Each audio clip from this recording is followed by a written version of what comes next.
আজি চিটিকালি জাতীয় বিদ্যালয়ৰ 15তম বাৰ্ষিক সভা ও বঁটাবতৰণ সভা আছিল। আজি মানে যে বতৰৰ যিটো বিধি পথালি ইয়াৰ মাজতো কিছু মানে আমি কষ্ট পাইছোঁ। তাৰ মাজতো কিন্তু মানে আমাৰ মানে অভিভাৱক অভিভাৱিকা আৰু আমাৰ শিক্ষক বন্ধুসকলে আহ্বান চেষ্টা কষ্ট কৰি আমাৰ মানে অনুষ্ঠানটো সাফল্যমণ্ডিত কৰি আছে।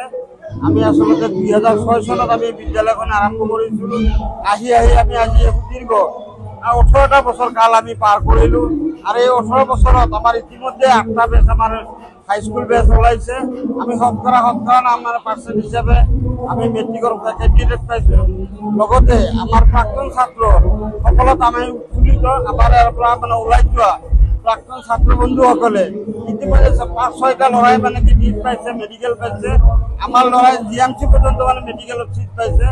তাৰোপৰি ইয়াৰ পৰা আপোনাৰ NIT, তাৰপিছত ইঞ্জিনিয়াৰিং, আসাম ইঞ্জিনিয়াৰিং কলেজ এনেকৈ আমাৰ মানে বৃহৎ সফলতা আমি পাইছোঁ। আমি ইমান কষ্ট কৰি ল'ৰা ছোৱালীখিনিৰ কাৰণে যিখিনি কৰিছিলোঁ, আচলতে আমাৰ শিক্ষক বন্ধুসকলে যিখিনি কষ্ট কৰিছিল তাৰ পৰিণতি স্বৰূপে আমি ইতিমধ্যে আমি তাৰ ফল পাইছোঁ। অনাগত দিনত আৰু ভাল ফল পাম বুলি আমি আশা ৰাখিছোঁ আৰু ভাল ষ্টুডেণ্ট আমাৰ আছে।